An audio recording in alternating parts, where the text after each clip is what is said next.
E ao falarem de si mesmas, falam de tudo o que está relacionado à sua formação. A habilidade para o canto, a habilidade para a dança, a feminilidade, a beleza.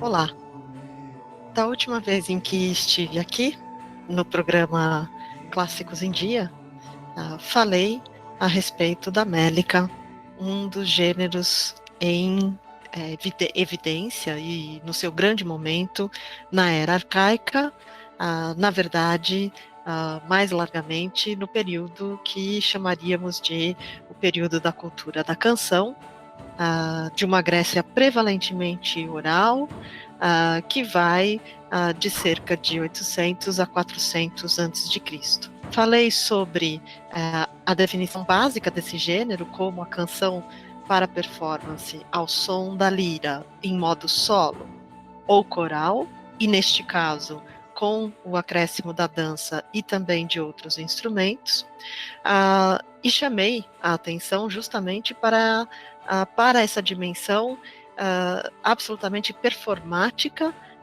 desse gênero poético, que se define, inclusive, a partir dessa sua dimensão, a dimensão da performance, que é um dado da natureza de todos os gêneros poéticos numa cultura da canção, em que poesia é poesia de performance, mas que na mélica tem uma, digamos, uma importância ainda maior, na medida em que a mélica é, antes do teatro, o gênero mais performático dentre os gêneros poéticos conhecidos. Desta vez, o que gostaria de trazer é justamente uma fala sobre os gêneros, ou melhor dizendo, as espécies de mélica, as espécies de canção. Mas antes de falar dessas espécies, eu preciso deixar dito de início que essas canções que sobrevivem para nós como texto, das quais nós perdemos a dimensão da dança, da música, largamente, e só alcançamos alguma noção acerca dessas dimensões por reconstruções bastante aproximativas, esses textos chegam para nós na forma de fragmentos.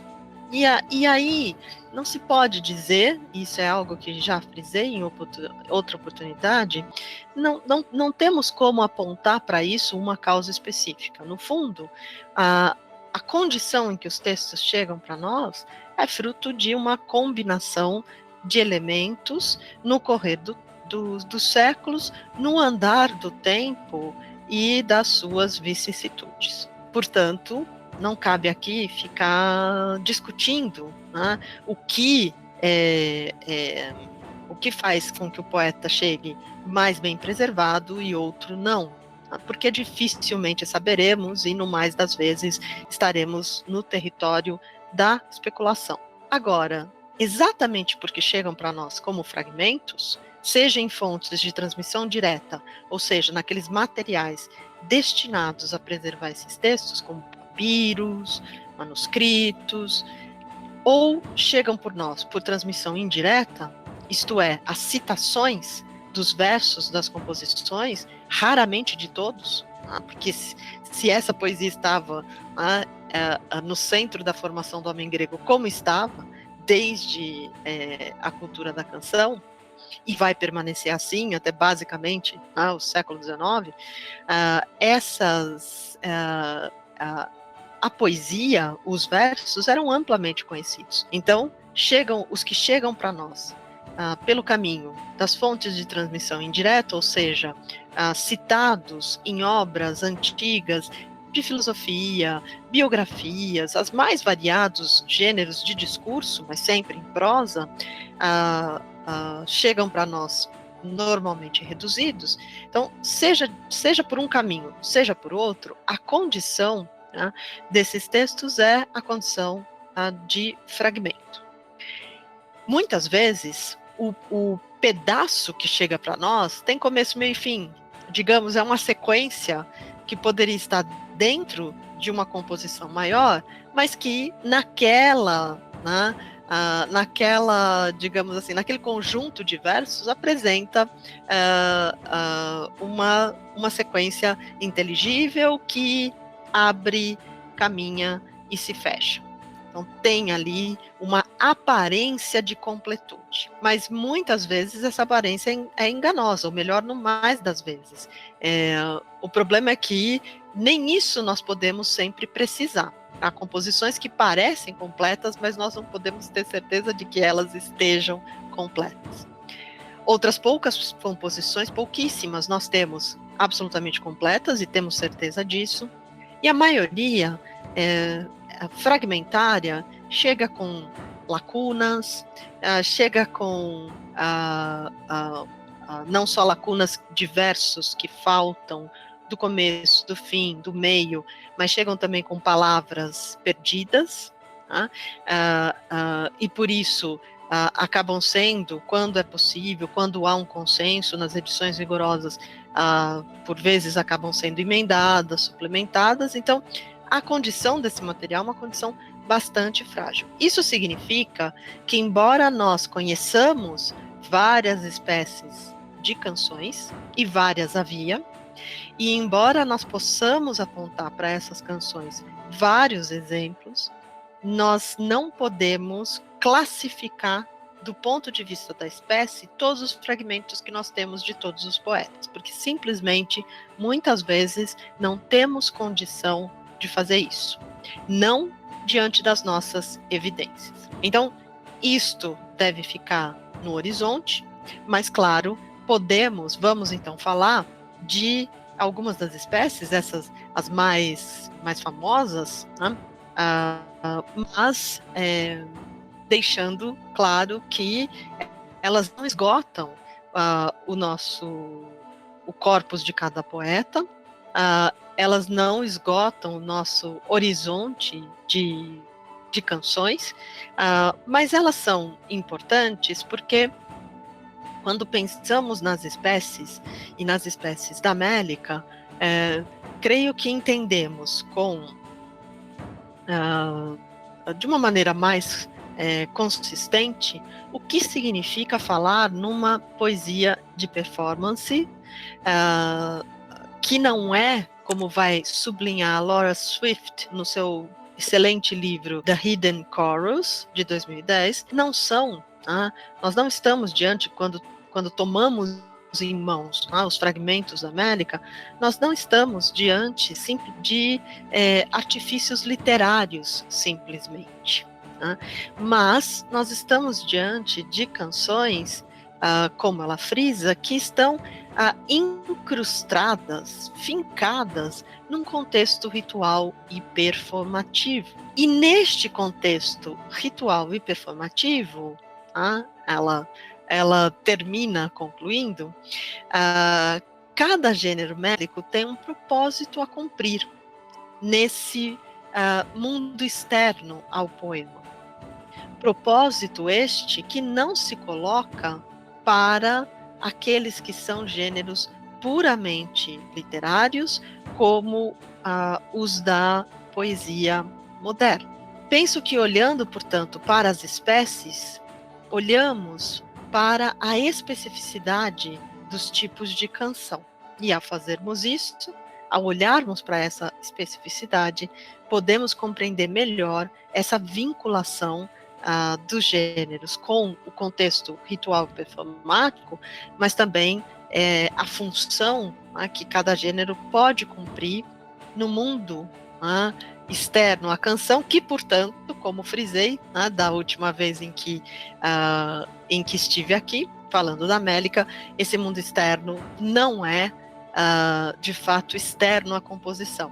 Ou seja, a composição, nesse mundo de práticas tradicionais, em que se faz cada composição, ela articula de uma maneira harmônica, de uma maneira coerente, metro, matéria e adequação, ou seja, o tema o metro, que dá o ritmo, que tem a ver com a performance, e a adequação, que vai desde o tratamento que se dá ao tema até a ocasião de performance e a função, né, pragmática que essa espécie deve cumprir no mundo em que circula. Eu começo mencionando o Partênio, pensando um pouco cronologicamente os poetas, principiando por Alckmin, o primeiro, mais antigo dos 9 famosos mélicos, um poeta de Esparta, ativo em cerca de 620 a.C. Falei um pouco dele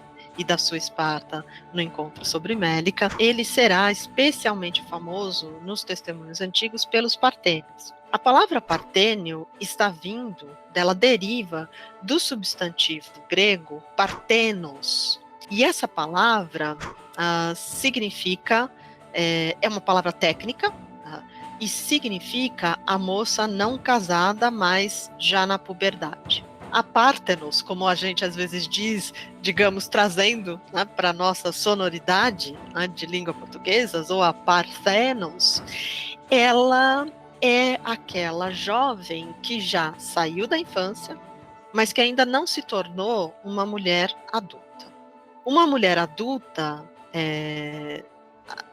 torna-se, né, tal, e recebendo inclusive a denominação então de Guiné, quando ela adentra o mundo do sexo. E se ela o faz pelos caminhos esperados, que permitem a sua inserção social,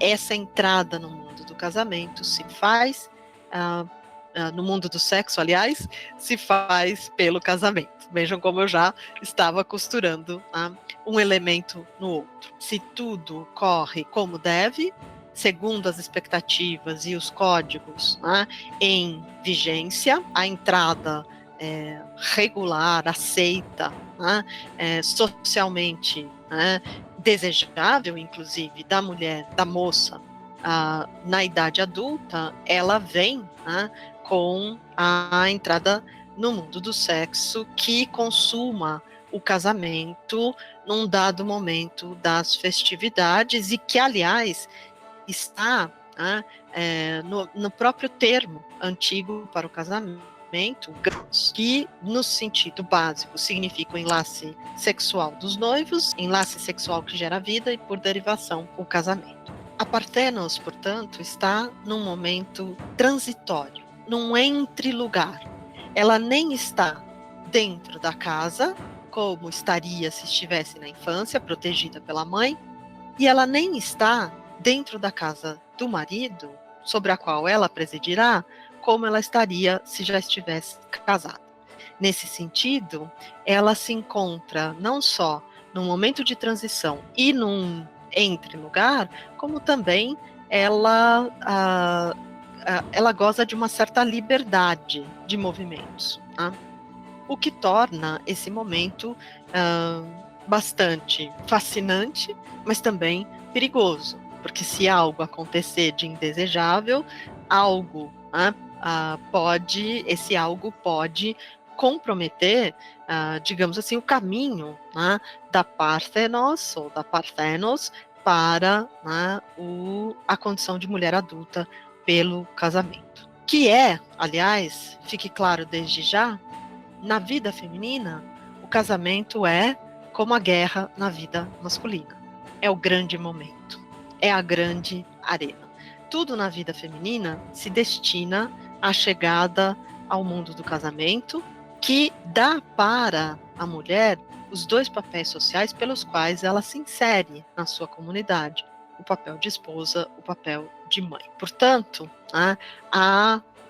tudo gira em torno, assim como para os rapazes, tudo gira em torno do universo da guerra, para as meninas, tudo gira em torno do universo do casamento. O partênio é um nome dado a esse conjunto de canções na Biblioteca de Alexandria. É um nome criado para ajudar a classificação das canções da Mélica. O partênio nada mais é do que a canção para um coro de virgens, ou seja, a canção feita para ser cantada e dançada, porque se nós temos corós, nós temos a dança, é o sentido básico de corós, é uma canção para ser cantada e dançada por moças não casadas, isto significa moças virgens.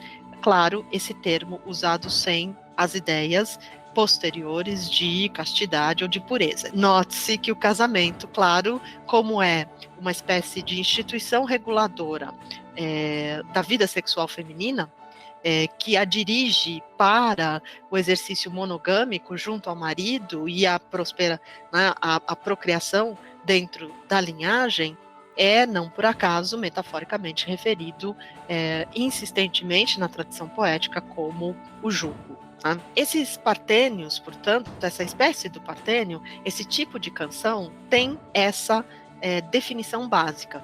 Mas o que mais nos revela essa canção? Os partênios parecem ter 4 etapas na sua composição, que tem forte ressonância com a própria natureza dos coros de meninas, das associações corais de meninas.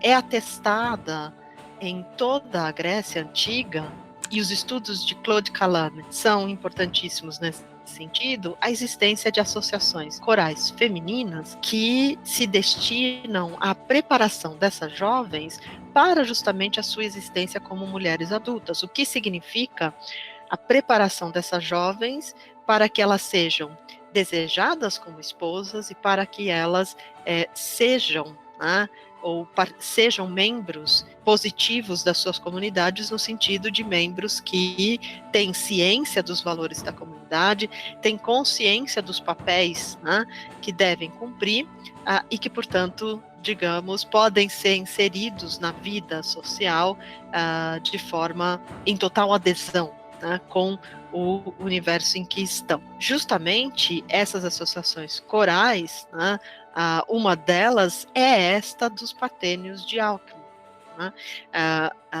que se tem essa função de preparo das jovens, então são associações que terão um caráter de paideia, um caráter paidêutico de formação muito acentuado. Daí não é de espantar que nos partênios nós tenhamos na composição, nas canções, normalmente 4 partes, que são as seguintes: uma abertura normalmente dedicada às musas, o favor das deusas para quem canta é sempre importante, uma narrativa mítica pela qual as moças do coro expressam o conhecimento das suas tradições, da memória da sua comunidade, uma reflexão ético-moral, uma ou mais, mas uma principal, digamos assim, reflexão ético-moral, embasada na experiência humana e comprovada pela experiência humana, e nesse sentido nós chamamos essa reflexão ético-moral de gnome, uma máxima que não pode ser desmentida, porque é comprovada cada vez que a mesma experiência humana é vivida. E depois nós temos a última parte, que é interessante, porque enquanto, digamos, a narrativa mítica e a reflexão ético-moral, aliás, mostram a boa formação das meninas do ponto de vista do conhecimento, das narrativas tradicionais, da memória da comunidade e dos valores, do código de valores ético-moral, a última parte da composição é uma autodramatização da própria canção no momento em que ela é objeto de performance. Portanto, as virgens falam de si mesmas e do seu dançar e cantar durante aquela performance. E ao falarem de si mesmas, falam de tudo o que está relacionado à sua formação. A habilidade para o canto, a habilidade para a dança, a feminilidade, a beleza, e executam, e muitas vezes nessa etapa autodramatizada, alguma das meninas do coro, normalmente a líder, executa uma ação ritual.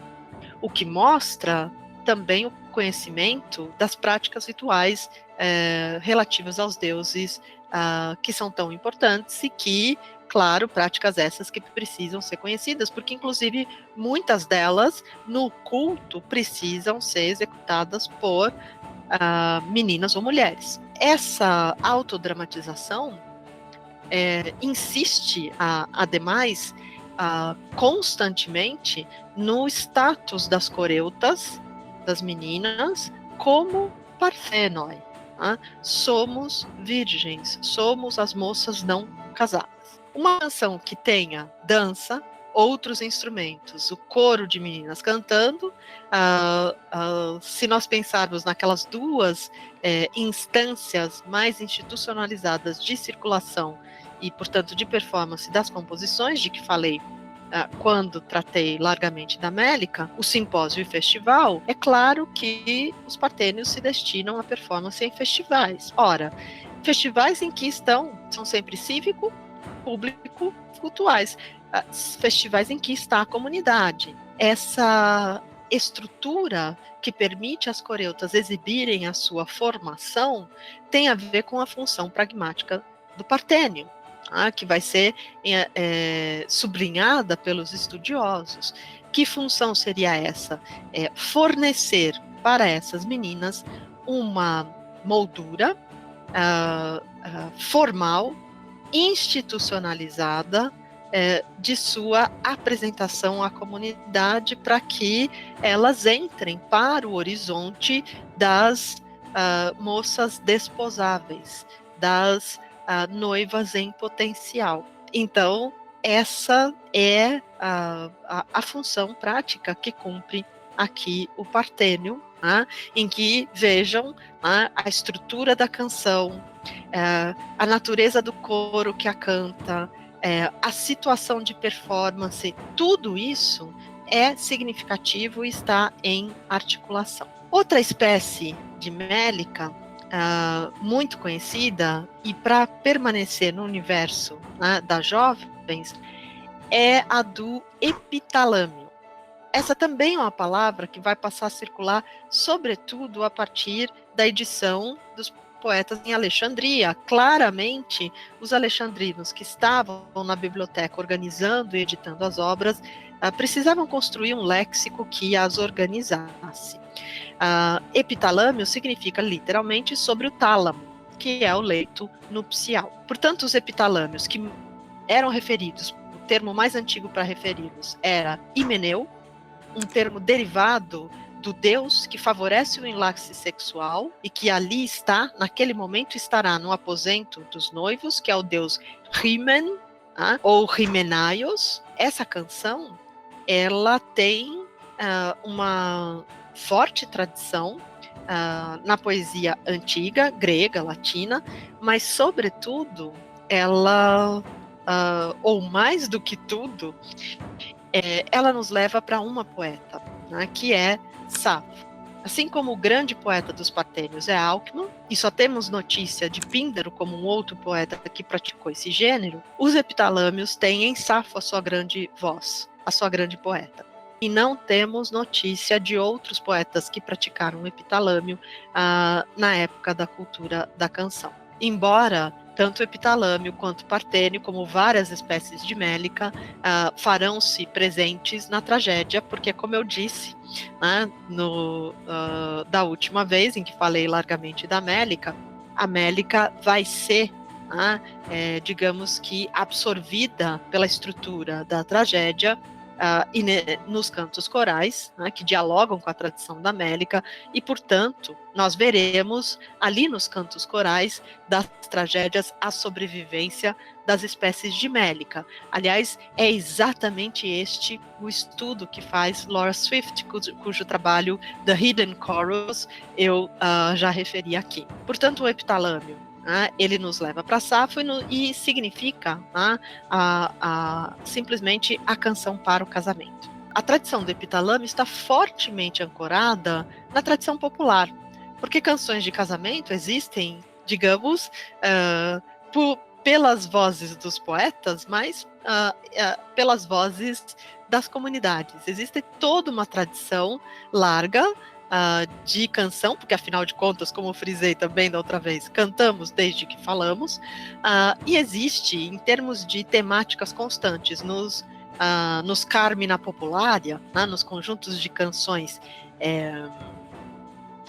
populares, duas temáticas frequentes são a canção de trabalho e a canção de casamento. Portanto, nós temos um arcabouço bastante consistente, pelo qual podemos, inclusive, estudar as relações do epitalâmio como espécie de mélica com essa tradição popular, que tem como característica uma notável constância. Existe um estudo de Rebecca Hagg, que é bastante interessante porque mostra como a tradição de canção de casamento, ela é imemorial, ela vai perdurar para além da Grécia Antiga, e ela tem como uma característica uma incrível estabilidade dos seus elementos. Então, se pegarmos uma canção grega moderna e uma canção grega antiga de casamento, vamos perceber, né, uma linha contínua com bastante facilidade. Quais são os elementos mais característicos dos epitalâmios?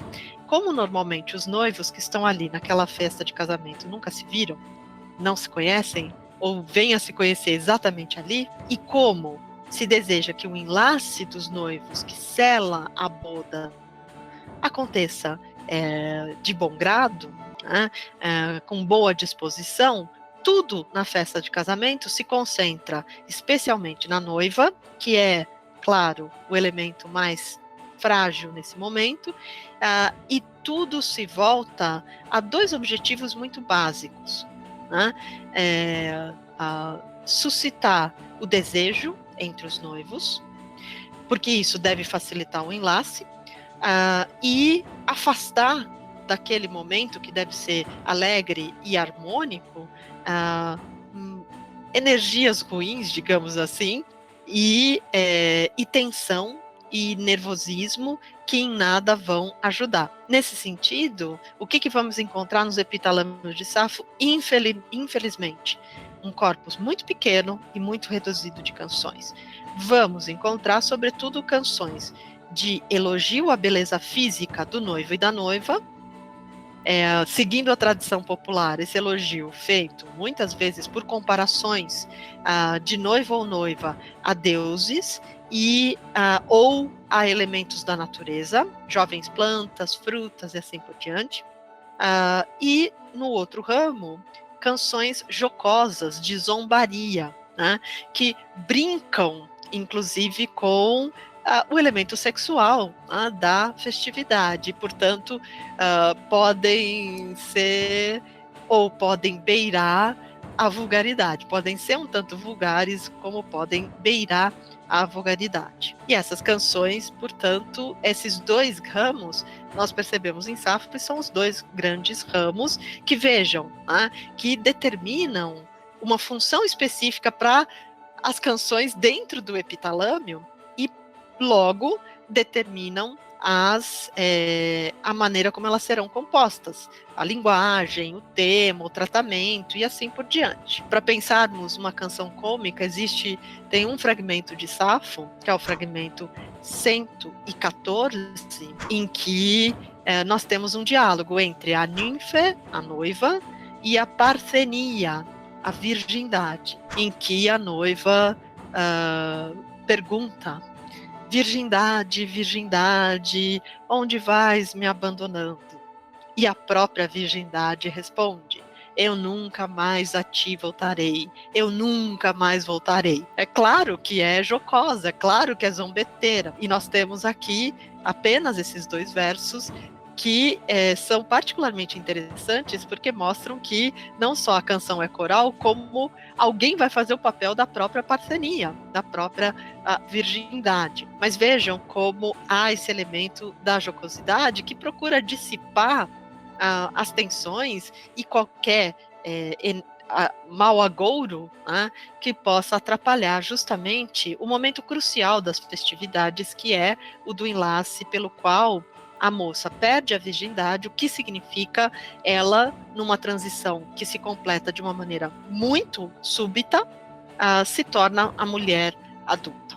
Uma vez que ela sai daquele quarto após o enlace, ela já é a Guiné, ela já é a mulher adulta. Há também algo, né, que é muito comum nas canções, sobretudo de Safo, há também algo de um tanto melancólico, né? Há algo do que os gregos chamavam a moirologia. Esse enlace sexual, ele fazendo essa transição brusca, ele, digamos, dá lugar à mulher adulta, mas é o fim da existência da jovem como Parthenos. Né? Então, há algo aqui, uma espécie de morte, né, para o nascimento, para uma outra vida. E isso é tão clivado no mundo grego antigo que os estudiosos, inclusive, falam, né, de um ciclo de vida, no fundo, muito simples, né, que tem duas fases. Né, a fase da Parthenos, a fase da mulher adulta, e a transição entre eles é bastante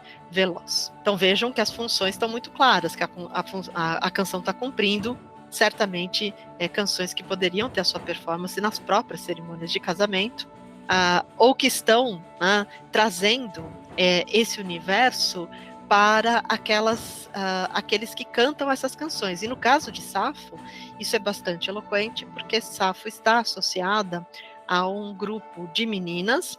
Todos os termos que as referem nas canções são sempre termos que apontam para essa condição de Parthenos, e um grupo de meninas que está se preparando para o casamento, e portanto, cantar epitalâmios, seja nas próprias cerimônias de casamento, ou seja, digamos, dramatizar esse momento, numa ocasião de performance como um festival público, em que seja coerente fazê-lo, é uma maneira de expor essas jovens, que são as futuras esposas, à experiência que terão, e muito em breve, que é essa experiência que, é claro, tem um elemento traumático, da passagem, né, para a idade adulta. Um elemento traumático que, vejam, a própria canção e a dramatização, a vivência da experiência no nível da representação, no nível artístico, permite a preparação para a experiência e, portanto, a mitigação do trauma. Então, nesse sentido, há também esta função.